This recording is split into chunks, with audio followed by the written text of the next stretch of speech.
The medieval section of the museum was darker than the other areas. Shadows danced between the displays of armor and weapons. The air smelled like old metal and leather. Sergeant Baijun Seok was waiting for them in this section. His hands rested easily on his belt, where a modern combat knife hung beside an ancient Korean sword. Commander Rash followed the group into the medieval hall, expecting to see more primitive weapons like the ones they had already examined. Instead, he found himself surrounded by tools of war that looked almost alive in the dim lighting. The swords seemed to gleam with their own inner fire. This section shows weapons from the time when humans perfected the art of making steel. Sergeant Bay explained. He moved with the confidence of someone who had used weapons in real combat. His every step was silent despite his heavy boots. The sergeant stopped at a glass case containing a Japanese katana that was 800 years old. The sword lay on black silk. Like a sleeping dragon, the blade was so polished that it reflected the ceiling lights like a mirror. Bay opened the case and carefully lifted the katana. The moment his hands touched the handle, the sword seemed to come alive. The balance was perfect. The weight felt right. The ancient weapon fit in his modern hands as if it had been made for him. Your scanners say this sword is just old metal, Bay said to the aliens, but let me show you what human metallurgy can do. He drew the blade from its scabbard. The steel sang as it moved through the air. The sound was clear and pure, like a bell ringing. The alien tech officer Vex held up his scanner to examine the sword. Impossible, Vex stammered. The scanner shows this blade is sharper than our plasma cutters. But that cannot be right. This weapon is ancient. Bay smiled and moved the katana in a slow practice cut. The blade sliced through the scanner device like it was made of paper. The two halves of the expensive alien technology fell to the floor with a loud clatter. Our scanners are made from the hardest materials in the galaxy, Vex said in shock. They can withstand temperatures that would melt stars. How did an old sword cut through them? Master swordsmith Oh Chang-ho stepped forward from the shadows. He was an elderly man whose family had been making swords for 20 generations. His hands were covered with scars from working with hot metal, but his eyes were bright and intelligent. The secret is not in the hardness, Chang-ho explained. It is in the structure. We fold the steel thousands of times. This creates layers that are harder than diamond but flexible enough to bend. Led them to his workshop area where he demonstrated the sword-making process. The aliens watched in fascination. As he heated metal, heated it white hot, then folded it over and over. Each fold doubled the number of layers until the steel contained millions of tiny layers. Chang-ho took a piece of the folded steel and shaped it into a small knife blade. When he was finished, he tested the edge against a piece of alien armor. The knife cut through the armor like it was soft cheese. Your armor stops our plasma weapons, Commander Rash said slowly, but it cannot stop a simple steel blade that is correct. Chang-ho replied, human metallurgy developed through thousands of years of war. We learned to make blades that could cut through anything. Our ancestors faced enemies wearing armor stronger than yours, and they found ways to defeat it. Young archaeologist Shin the Jin joined them at the next display. She specialized in Roman weapons and had spent years studying how ancient armies fought. She was excited to share her knowledge with the aliens, even though they were invaders. This is a Roman gladius, she said, picking up a short straight sword. It looks simple, but every detail is perfect for killing. The length is exactly right for close combat. The point is designed to slip between armor plates. The edge can cut through muscle and bone, she demonstrated the sword techniques on a practice dummy. The blade moved in quick, precise strikes. Each attack targeted a vital area on the dummy. The aliens could see that every movement was designed for maximum killing efficiency. The Romans conquered most of Europe with swords like this. The Jin explained they faced enemies who were bigger, stronger, and more numerous. But Roman discipline and Roman steel always won in the end. Captain Song Mi Ran appeared at the siege weapons section. This part of the museum contained the largest weapons in the collection. Catapults, trebuchets, and ballistas stood like sleeping giants in the dim light. These are siege engines, Captain Song explained. They were designed to break down castle walls and destroy enemy fortifications. Commander Rash examined a massive trebuchet that could throw stones weighing as much as a small spaceship. The machine was built entirely from wood and rope, but it looked more dangerous than many modern weapons. This device uses simple physics, Song continued. The counterweight system can throw projectiles faster than your fastest ships. The stones it launches can pierce hull metal that stops. Energy weapons. She activated a small model trebuchet that was set up for demonstrations. The machine hurled a metal ball across the room with tremendous force. The projectile punched a hole through a steel plate that was supposed to represent alien ship armor. Impossible, Rash said. This is just wood and rope. How can it be more effective than our plasma cannon? Song smiled because human engineers have had thousands of years to perfect these designs. We understand leverage and physics better than most advanced civilizations. We make simple tools do impossible things. The aliens were beginning to panic as they realized that every human weapon was specifically designed to defeat opponents with superior technology. The humans had spent their entire history fighting enemies who should have been able to crush them. Easily. General Park Hyun-woo returned for the most important part of the demonstration. He gestured to all the weapons around them and spoke in a voice that was calm but terrifying. Commander, these weapons represent something that should keep you awake at night. They prove that humans have been studying war longer than your species has existed. We have faced every possible type of enemy and learned to defeat them all. Park picked up a medieval mace that was designed to crush armor. The weapon was simple but devastating. It could break bones through the strongest protection. Every spike and ridge was placed for maximum damage. Your intelligence report said humans were weak. Park continued. You were wrong. We are not weak. We are specialists. Every generation has faced extinction and survived by becoming better killers. The general moved to a display showing arrows that were over 1,000 years old. The arrowheads were made from steel that could penetrate any armor. The shafts were perfectly balanced for accuracy. The fletching was designed for maximum stability in flight. These arrows can pierce your body armor at a distance of 300 meters. Park said calmly. They were made by humans who needed to kill enemies they could not reach with swords. Rash felt his confidence crumbling as he realized the true scope of human military development. Every weapon in the museum was proof that humans had faced impossible odds and found ways to win. The aliens had not discovered a weak species ready for conquest. They had found a planet full of natural-born killers. The most terrifying revelation came when Park explained the philosophy behind human weapon development. We do not make weapons to fight fair battles, he said. We make weapons to win unfair battles. We assume our enemies will be stronger, faster, and better armed than us, so we prepare accordingly. The aliens looked around the museum with growing horror. They were surrounded by thousands of years of human military innovation. Every blade, every bow, every siege engine represented a solution to the problem of being weaker than your enemy. Commander Rash finally understood why his scouts had been wrong. The humans were not harmless because they lacked natural weapons. They were dangerous because they had learned to make artificial ones. They had turned their weakness into their greatest strength. As they prepared to leave the medieval section, General Park delivered the final blow to alien confidence. These ancient weapons are not museum pieces, Commander. They are templates. Every principle, every technique, every innovation you see here is still used by modern human armies. He gestured toward the exit where more sections of the museum waited. The aliens realized their education in human warfare was far from over. They were about to learn that ancient steel was just the beginning of humanity terror. Dr. Kong So-ra waited for them in the strategy section of the museum. She was holding an ancient book that looked fragile enough to crumble at any touch. The leather cover was worn smooth by countless hands, and the pages were yellow with age, but the knowledge inside was still as sharp as any sword. This book is 2,500 years old, she told the aliens as they gathered around her. It was written by a Chinese general named Sun Tzu. The principles described in these pages are more advanced than your current military doctrine. Commander Rash scoffed at the claim.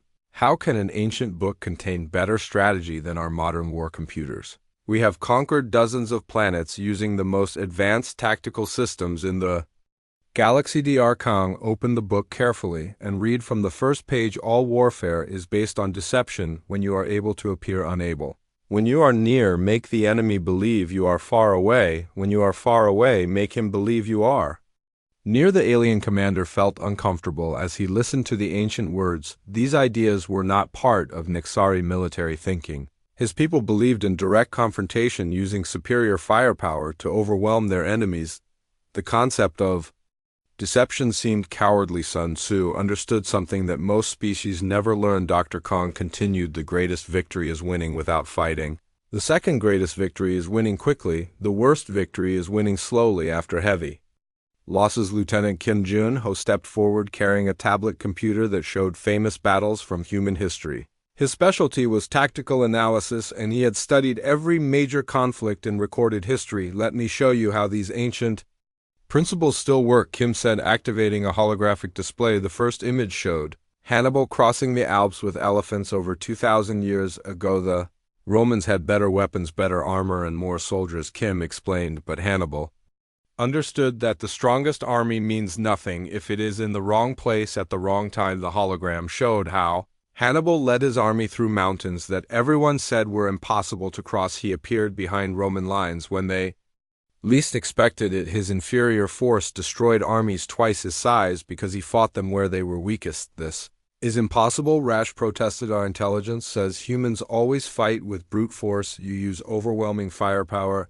and superior numbers. Kim smiled and changed the display to show Alexander the Great conquering the Persian Empire. The hologram showed how a small Macedonian army defeated forces 10 times larger through pure tactical brilliance Alexander never had the biggest army, Kim explained, but he always had the best strategy. He would attack the enemy where they were weakest while making them think he was going to attack somewhere else. The next display showed Genghis Khan and his Mongol cavalry. The horsemen seemed to appear and disappear like ghosts. They would attack and retreat over and over until their enemies were exhausted and confused. Master tactician Lam Jae-young joined the demonstration. She was an expert in asymmetric warfare and had written the modern human military manual on fighting superior enemies. Her job was teaching human soldiers how to win impossible battles. The Mongols perfected the art of fighting larger armies. Lim explained they never stayed in one place long enough for their enemies to pin them down. They used mobility instead of armor, speed instead of strength. She activated another hologram showing Vietnamese fighters defeating American forces despite having inferior weapons and equipment. The Vietnamese won through superior strategy and knowledge of local terrain. Humans have always been good at turning our weaknesses into advantages. Lim continued, when we cannot win through strength, we win through cleverness. When we cannot win through numbers, we win through better positioning. The aliens watched in growing alarm as the displays showed battle after battle, where smaller human forces defeated larger, better equipped enemies. Every conflict followed the same pattern. Humans would find their enemy weakness and exploit it ruthlessly.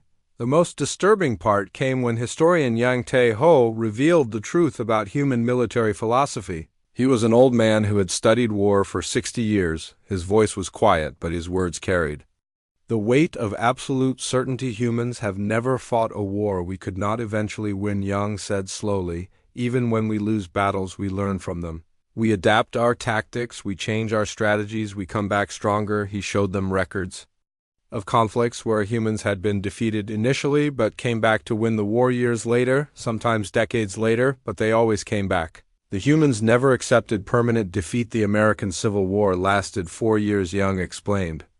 The losing side never gave up even when their cities were burned and their armies were destroyed. They kept fighting until they had no choice but to surrender. World War II lasted 6 years, even when human cities were bombed flat, even when millions died, even when victory seemed impossible. The humans kept fighting. They never considered surrender as a real option. Commander Rash felt fear growing in his chest as he realized what this meant. Humans did not just fight wars, they studied them. Every conflict became a lesson for the next one. Every defeat became preparation for future victory. Yang continued with the most terrifying revelation. Humans have been fighting each other for thousands of years. Every technique we used against our own species can be used against aliens we have practiced on ourselves. The displays showed human civil wars where brother fought brother, revolutions where citizens fought governments, colonial wars where natives fought invaders. Every type of conflict imaginable had been fought by humans against other humans. We know every possible way to fight, Yang said calmly. We have tried every strategy, every tactic, every dirty trick that exists in warfare.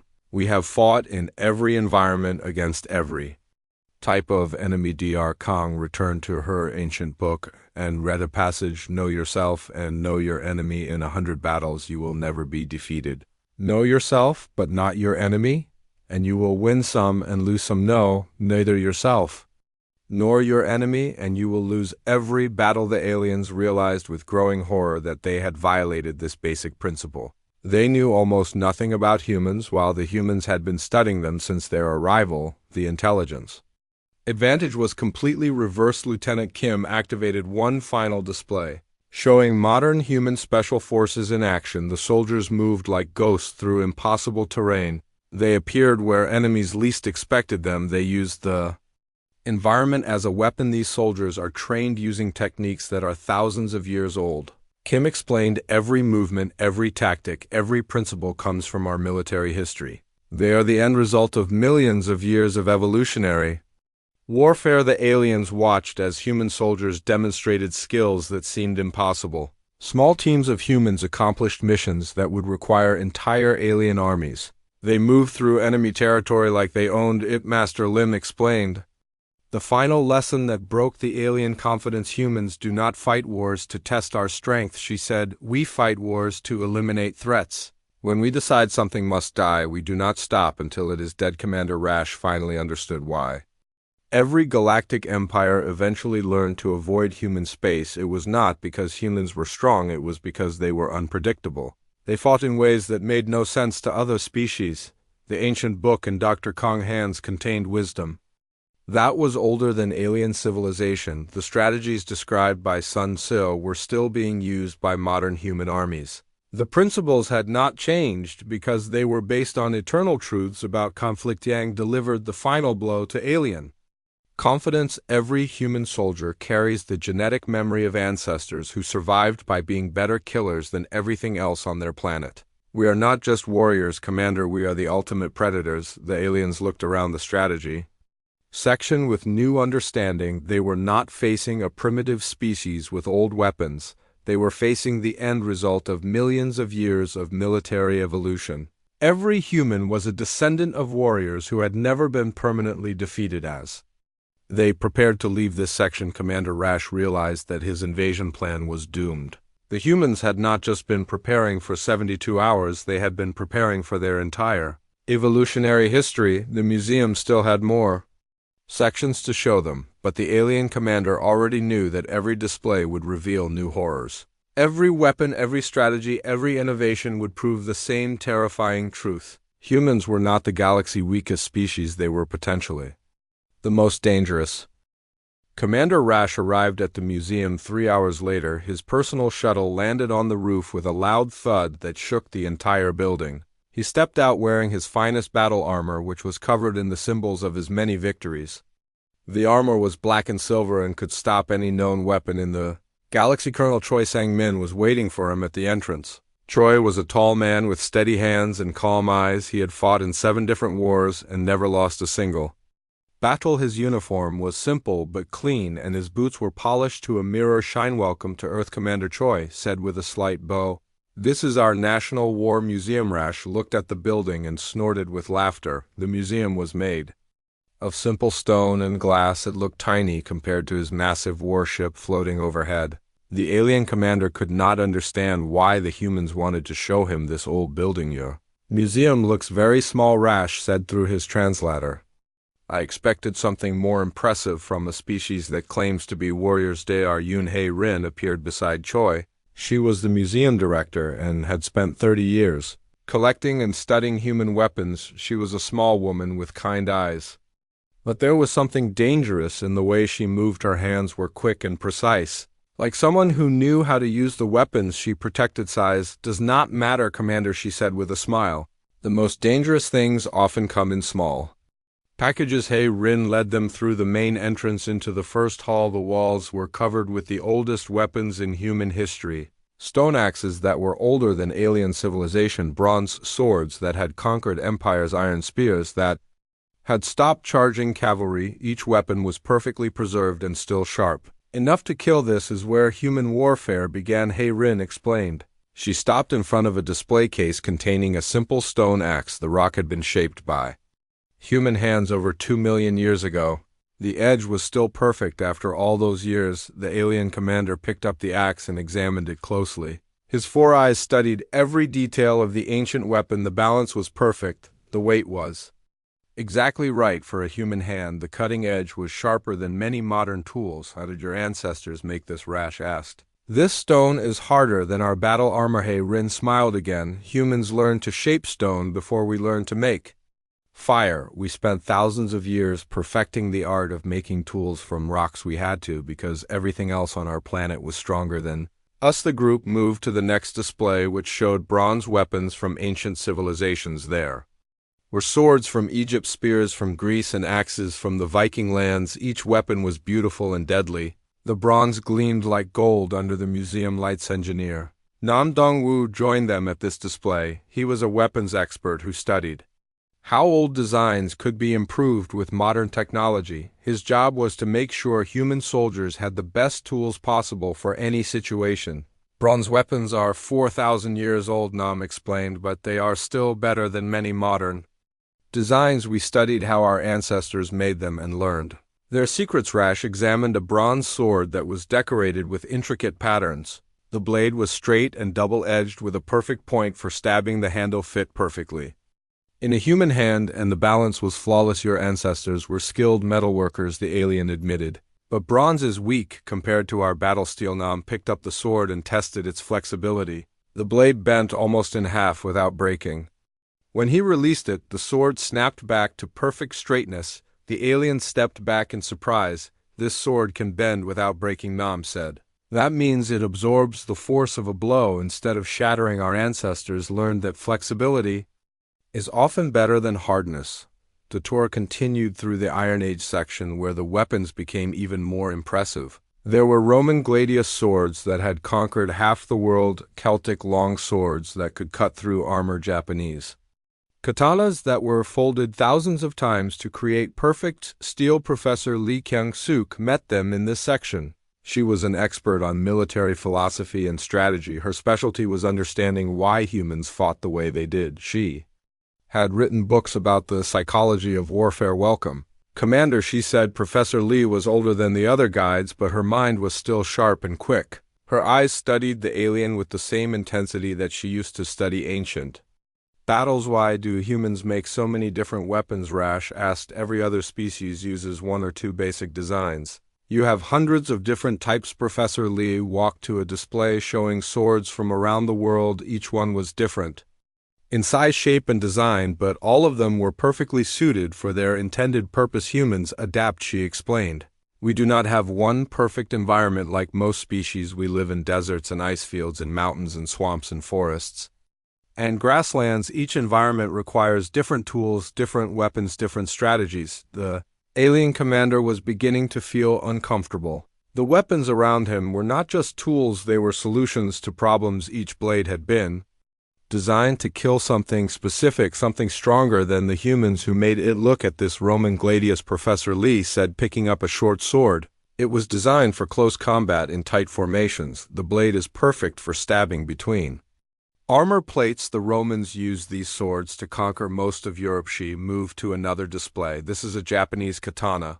It was designed for fast-cutting attacks against lightly armored opponents. The curve of the blade makes it perfect for slicing. The Japanese used these swords to defeat enemies wearing heavy armor. Rash studied each weapon more carefully now. He was starting to see patterns in human weapon design. Every tool was made to solve a specific problem, usually the problem of fighting something bigger, stronger, or more numerous than humans. The most disturbing display was in the corner of the room.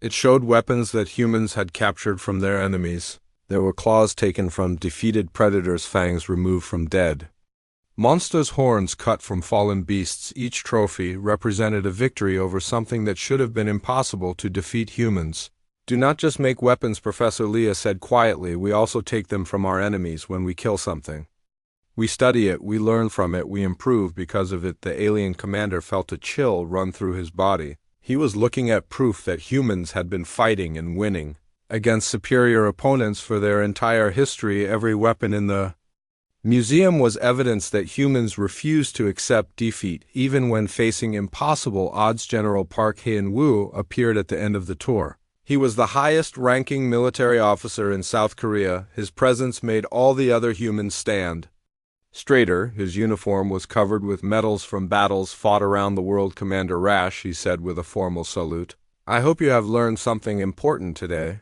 What am I supposed to learn from old weapons? Rash replied, trying to sound confident. These tools are thousands of years old. They cannot hurt my ships or my soldiers, General. Park smiled, but there was no warmth in his expression. You are missing the point, Commander. These weapons are not museum pieces, they are textbooks.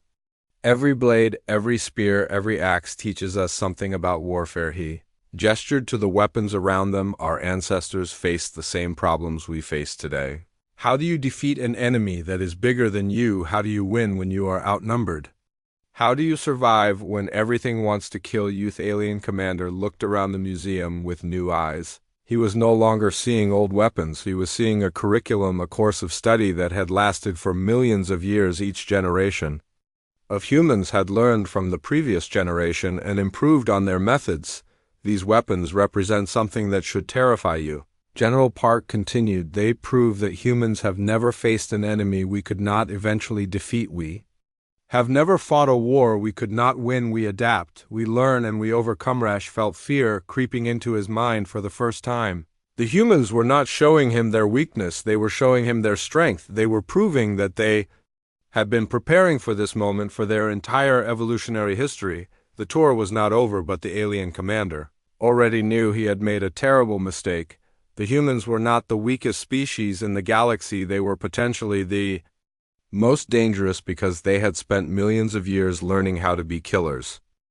The massive alien ship hung in space like a dark cloud over Earth. The ship was so big that it blocked out the sun in some places. Commander Rash stood on the bridge looking down at the blue planet below him. His 6 arms moved quickly across the control panels while his 4 eyes studied the data coming from his scouts. Rash was confident this would be the easiest conquest in galactic history. The humans looked so weak and helpless. His scouts had been watching Earth for months now. They reported back the same thing. Every time, humans had no natural armor like the Krex people. Humans had no sharp claws like the Vorth warriors. Humans had no poison sacs like the Zilthan assassins. Humans had no thick hide like his own people, the Nexarite.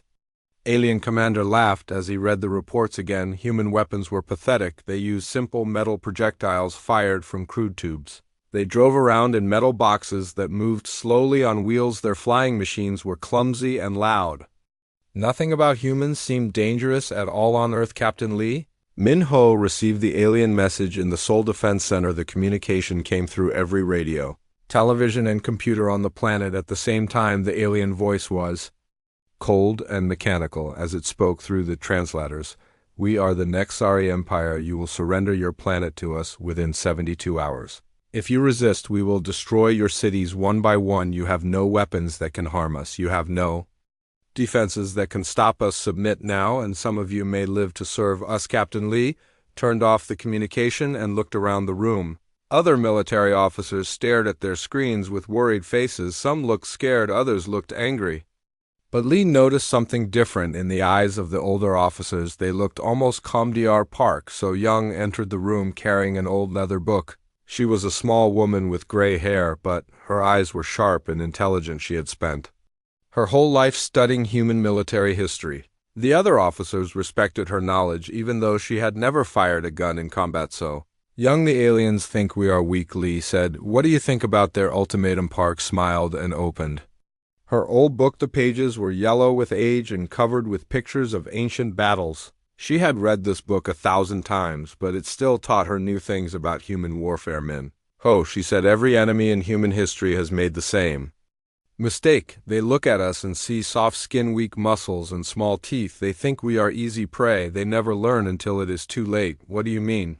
Lee asked. Park turned a page showing a drawing of ancient warriors. The humans in the picture were fighting against creatures much bigger and stronger than themselves, but somehow the humans were winning. Humans have been the weakest species on our own planet for millions of years. She explained, we had no fangs to hunt with, we had no thick fur to keep warm, we had no speed to run from predators, but we survived because we learned to make tools, we learned to work together, we learned to think. The Room was quiet as Park continued speaking. Every other species on Earth was stronger than U.S. Lions could tear us apart, bears could crush our bones, wolves could outrun us, but where are they now? They live in zoos and parks while we rule the planet. Kim Tae-wook stood up from his chair. He was an old soldier with scars on his hands and a limp in his left leg. He had fought in more battles than anyone else in the room. His voice was rough but steady when he spoke. The aliens made one big mistake. He said they gave us 72 hours. What difference does that make? Asked a young officer. Kim smiled, but it was not a friendly smile. 72 hours is enough time to show them what humans are really capable of. He walked to the window and looked up at the alien ship floating in the sky. Park closed her book and stood up. I suggest we take our alien visitors on a little trip, she said. There is something they need to see before they decide to fight us. Where do you want to take them? Lee asked. To the museum. Park replied. The National War Museum has everything we need to teach them about human history. The next morning, 3 alien scouts landed in Incheon Park near Seoul. They were tall creatures with gray skin and multiple arms. Their leader was named Vex, and he carried a device that could translate human speech. The aliens wore armor that could stop any human weapon or so. They thought. Captain Lee met them at the landing site along with Park and Kim. The aliens looked around with obvious contempt. They saw humans walking dogs, playing with children, and eating food from small carts. Everything looked peaceful and harmless. Your species seems very weak, Vex said through his translator device. We do not understand why you have not surrendered, yet we wanted to show you something first, Lee replied, before you make your final decision. The aliens followed the humans through the city streets. People stopped to stare at the strange visitors, but no one seemed afraid. Children pointed and laughed as if the aliens were just another tourist attraction. The aliens were confused by this reaction. Most species ran in terror when they saw Nexari warriors. Young Ji Hai was waiting for them at the museum entrance. She was a curator who took care of the ancient weapons collection. She was only 25 years old, but she knew more about old weapons than most soldiers knew about modern ones. Welcome to our museum, she said to the aliens. This building contains the history of human warfare. The aliens looked at the building and laughed. It was small and plain compared to their massive warships. The entrance was decorated with old cannons and rusty swords that looked like toys. Your weapons are very old, Vex said. Why do you keep these useless things, Ji? Hai picked up a sword that was over 2,000 years old. The blade was dark with age, but still sharp. She ran her finger along the edge, and a thin line of blood appeared. This sword has killed more enemies than your entire fleet, she said calmly. It was made by humans who fought against monsters much bigger and stronger than they were. The aliens stepped back when they saw the blood. They had not expected the old weapon to still be dangerous. Their scanners had said human weapons were primitive and harmless. Inside the museum, the walls were covered with weapons from every period of human history. There were stone axes from cavemen, bronze spears from ancient armies, iron swords from medieval knights, steel guns from modern wars. Each weapon told a story of humans fighting against impossible odds. Park led the group to the first display case. This axe is 2 million years old, she explained. The human who made it had no claws to hunt with, so he shaped a rock into a claw and tied it to a stick. Why did humans fight so much? Vex asked. Your species seems so weak. Park smiled again. That is exactly why we became so good at fighting. When you are the weakest, you have 2 choices: die or learn to be clever.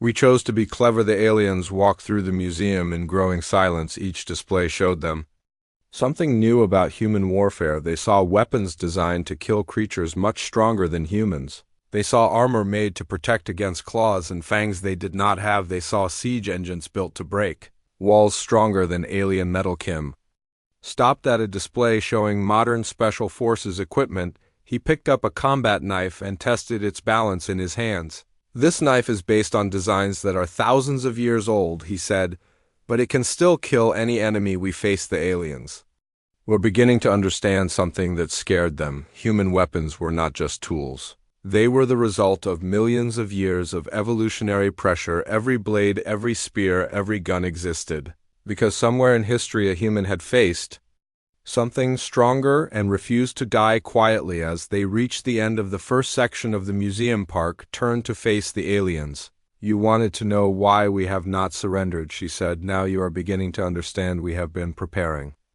For this fight our entire history, every war we fought, every weapon we made, every battle we won or lost has been practice for the day when something from the stars would come to test us. The aliens looked at each other with growing worry. They had expected to find a weak species ready to submit. Instead, they had found something much more dangerous. They had found humans. 6 hours after the museum tour ended, Commander Rash stood on the bridge of his flagship staring down at Earth. The blue planet looked the same as when he arrived, but everything had changed. The invasion fleet hung motionless in space, while the alien commander struggled with a decision that would determine the fate of both species. Cancel the invasion, Rash said quietly to his communication officer. Send immediate recall orders to all assault ships. We are withdrawing from this system. His bridge crew stared at him in shock. Never in Nexari history had a commander called off an invasion because of a museum tour. The idea seemed impossible, but none of them dared question their leader. They had seen the recordings from the surface, sir. What should I tell the Galactic Council? Asked the communication officer. They will want to know why we retreated from such a primitive world. Rash thought carefully about his answer. The Council would not understand what he had learned on Earth. They would see his withdrawal as cowardice or weakness, but he knew the truth, and that truth was terrifying. Tell them that humans are not the weakest species in the galaxy, he said finally. Tell them that humans are potentially the most dangerous because they have spent their entire evolutionary history perfecting the art of killing. The message went out across the galaxy, carried by quantum communications that traveled faster than light. Within hours, every civilized world would know that the mighty Nexari Empire had retreated from a single planet without firing a shot back on Earth. The humans returned the ancient weapons to their displays. Dr. Park So-young walked through the empty museum halls, making sure everything was properly secured. She paused at each exhibit, remembering the look of growing fear in the alien eyes. Captain Li Min Ho found her in the medieval section where the katana that had cut through alien technology rested peacefully in its case. The sword looked innocent now. Just an old piece of steel and wood? Do you think they understood the message? Lee asked. Park smiled as she looked at the ancient blade.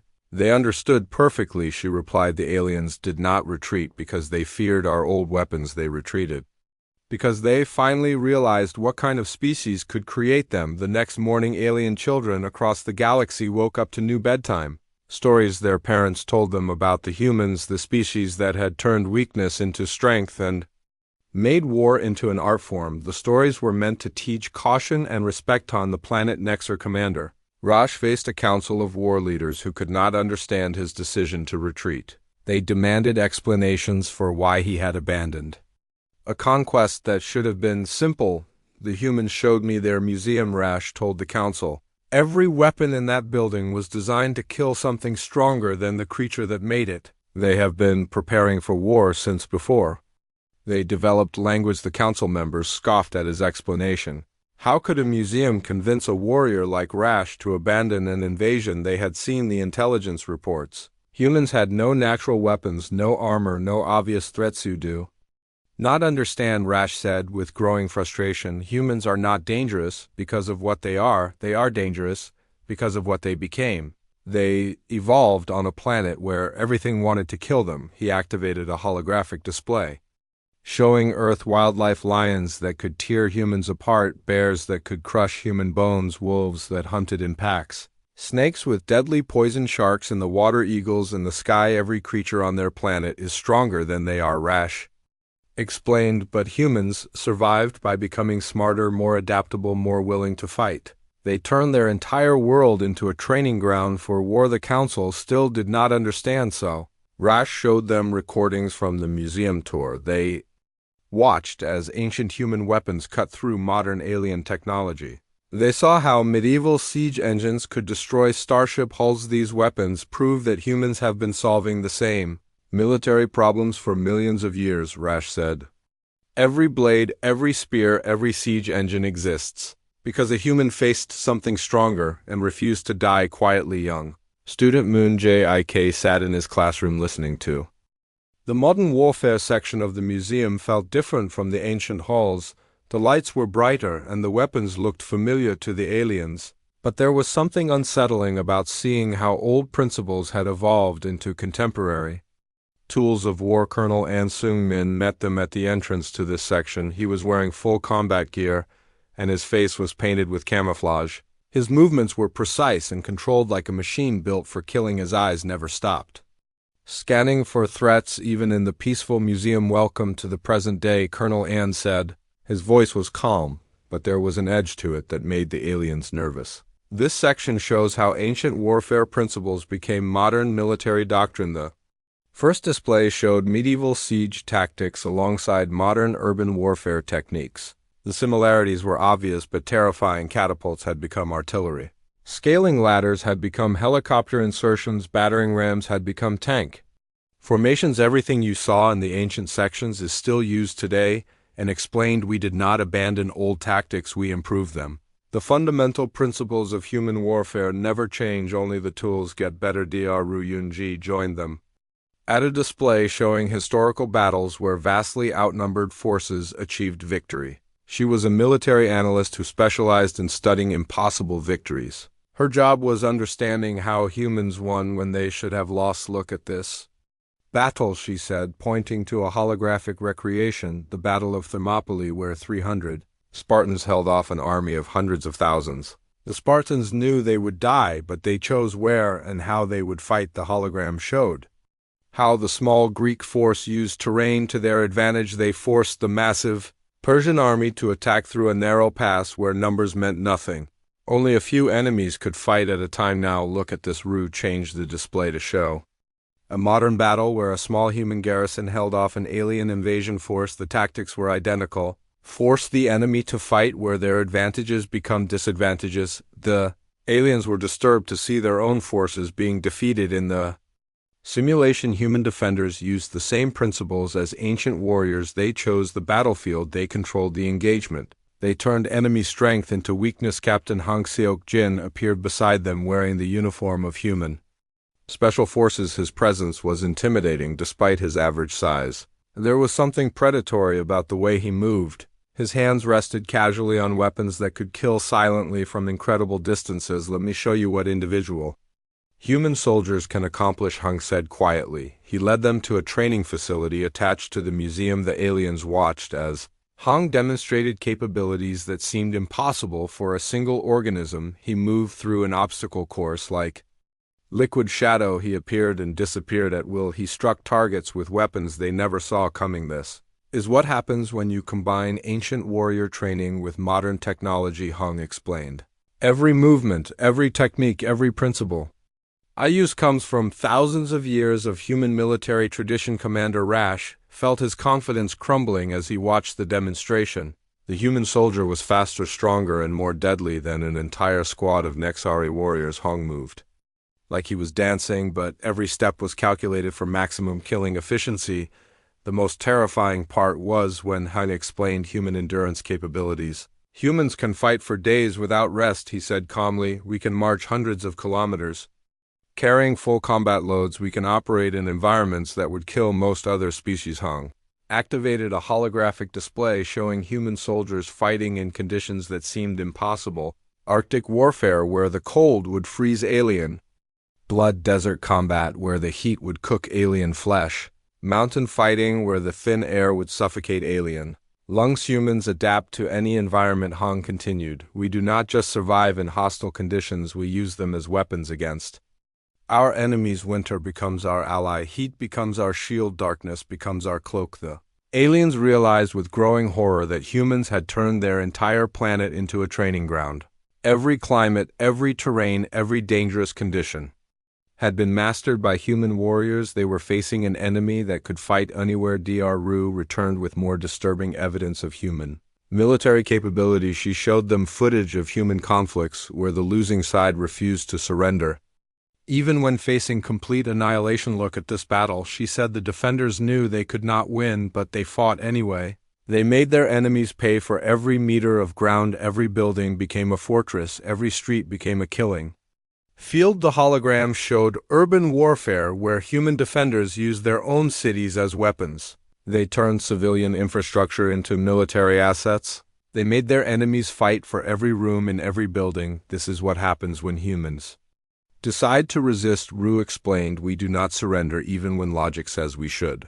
We make our enemies regret ever fighting us in the first place. The final demonstration came when Hong showed them human Special Forces equipment. The weapons looked simple compared to alien technology, but they were designed by a species that understood violence better than anyone else. This combat knife is based on designs that are 10,000 years old, Hong said, picking up a blade that looked unremarkable. But it can kill any known life form with a single strike. The edge geometry is perfect for penetrating any type of armor or hide. He moved to another display showing sniper rifles. This weapon can eliminate targets from distances of over 2 kilometers. The design principles come from ancient archery, but the precision is beyond anything your species has achieved. Commander Rash examined the rifle and felt fear growing in his chest. The weapon was beautiful in its simplicity. Every line, every curve was designed for one purpose: killing at impossible distances with perfect accuracy. The most disturbing revelation came when Hong explained the psychological aspects of human warfare. We do not just train our bodies, he said, we train our minds too. Accept death, we eliminate fear, we embrace violence as a tool. He showed them videos of human soldiers in combat. The warriors moved with calm precision even under enemy fire.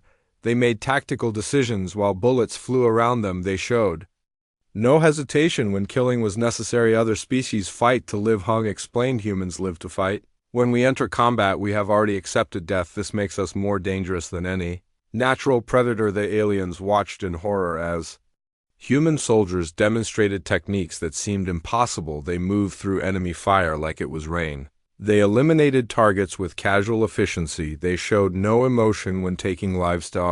Rue delivered the final lesson that shattered alien confidence. Look at our casualty rates in major conflicts, she said. Humans routinely accept losses that would cause other species to surrender. We consider 50% casualties acceptable if the mission succeeds, showed them statistics from human wars where entire armies were destroyed but kept fighting. The numbers were incomprehensible to alien minds. No rational species would accept such losses. This is why humans have never been permanently defeated, Rue continued. We do not calculate acceptable losses the way other species do. We fight until we win or until there are no humans left to fight. Commander Rash realized that his invasion force was facing an enemy unlike anything in galactic history. The humans were not just warriors, they were a species that had weaponized their own willingness to die. Colonel and delivered the final blow to alien morale. These demonstrations show you individual human capabilities, he said, but remember that humans work in teams. We coordinate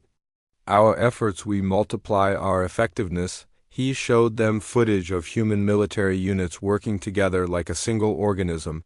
Each soldier was deadly alone, but together they became something that transcended individual capability. When humans fight as a group, we become more than the sum of our parts, and explained every warrior covers the weaknesses of others. Every strength is shared among the team. The aliens watched as human squads moved through combat scenarios with perfect coordination.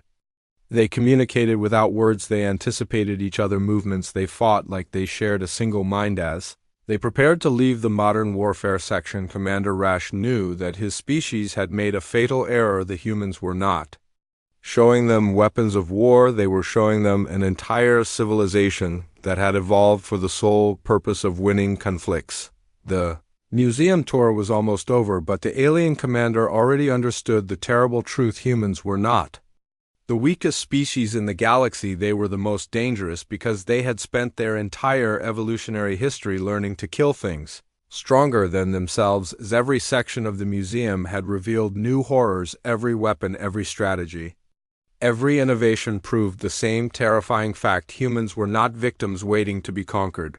They were predators who had been waiting for a new prey to arrive from the stars.